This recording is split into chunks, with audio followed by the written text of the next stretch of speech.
Hello there, my name is Colin and welcome back to the Filmmaker Files. Last week we went over the 5 principles of editing. Today we're going to continue to talk about editing, but we're going to take a look at how you can make better decisions in your editing choices for your film. But let's just jump right in and start by talking about the 3 main goals of editing.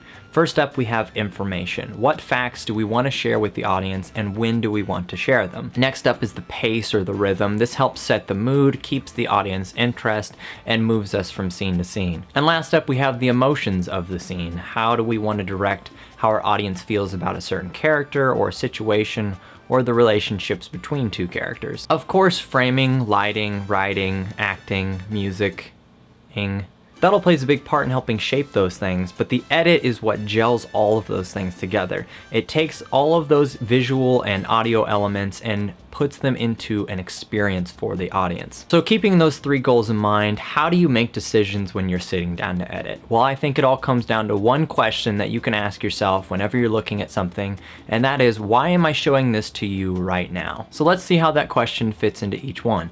We'll start with information. Much of this part is going to be dependent on how you actually write and shoot your film, because if there's no information that the editor can provide, then there's no information.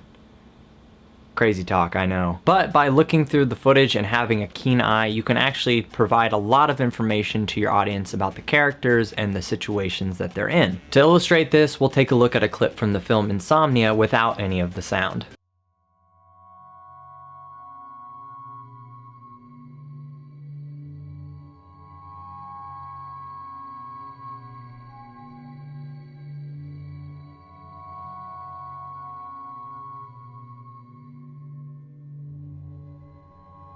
Without even hearing the conversation they're having, we get a lot of information on each character. By focusing in on each of their reactions without any other context with the rest of the film, we get a sense that the relationship is not one of friendship. The high school boy is obviously irritated, and Al Pacino's character seems relaxed and inquisitive. Early in the scene, we get a reaction to an accusation. Wasn't rough. Well, not like the other times. Attention is brought to the fact that somebody else is in the room during the conversation. We saw the bruises, Randy. But we keep focused in on the other 2 not wanting to take us out of that moment. Then we have an angry reaction. They said she was beaten. Not those bruises. Randy, come on. The old bruises. Your bruises. Alright, you know what? I'm sick of this I haven't done anything wrong. And finally, we have the reactions shared by the detectives as they get closer to what they're looking for. You haven't. You. You're just a little in a leather jacket. What the do you know? Now, I think it's easy when looking at a scene to forget that they're not just moving the camera around for each line. It's 3 separate angles, 1 for each character, being filmed through large chunks of their dialogue. So the editor's job is to go in there, look at each take from each angle, and see what pairs best together. A lot of times it's going to be from the same take, but different angles, but sometimes it might be other takes from other angles, and they're gonna mash them together in a way that gets the information that they want to get out to the audience. So how does rhythm fit into all this? Well, let's start by defining what rhythm is. Rhythm is a dancer. It's a soul's companion.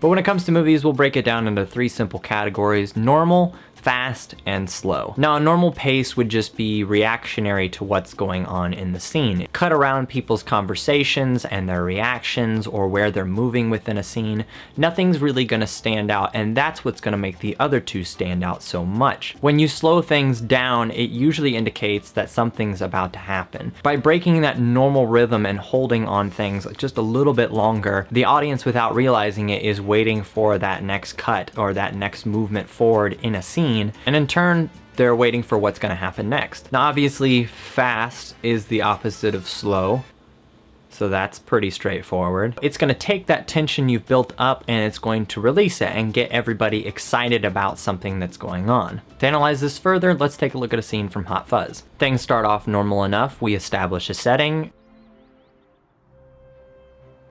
and then a character appears. This shot holds for a bit though, and with the context of the story, we know something's about to happen. Another beautiful day in God's country.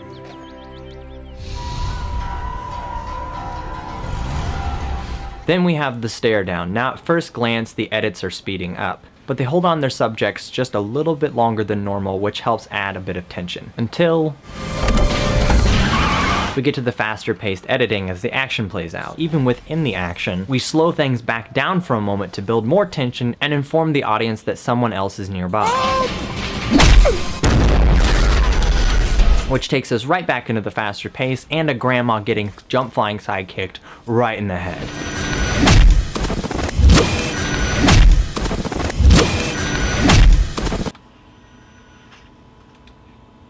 That's just good storytelling. Now, a lot of how you transition and cut from different scenes is going to be planned out beforehand in the writing and the cinematography. A transition like this, You see the one on the other side?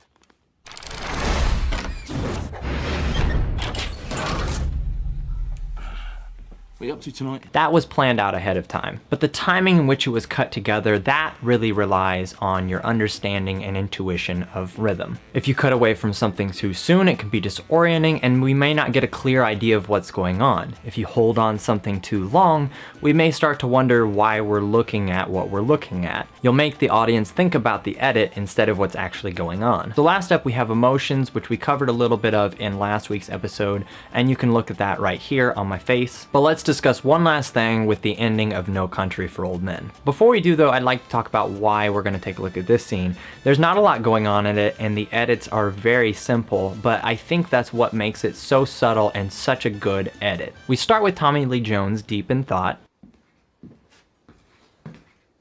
and slowly establish the setting as we follow his wife into the scene.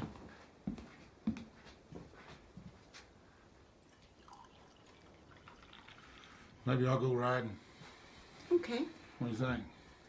Well, I can't plan your day. I mean, would you care to join me? We move to focus on her to get our reverse shot going, but then this happens. We don't move any closer to him like we did with her. The focus stays wide on their more casual conversation until she moves in to focus on what he's saying more intently. So already we know we're viewing the scene from her perspective. We only cut over to her when she's looking directly at him, and when she leans in closer to listen, so do we. We stay on him through much of his monologue, only cutting back to her when she reacts. A lot of this works because of the blocking and the cinematography, but through the patience and restraint of the editing, we get all of our emotional cues. Our reactions match the character that we're viewing it through in the scene. We study his emotions with her, and instead of cutting right here and ending it with both of them looking at each other, we wait until he reflects, and then we're left to reflect.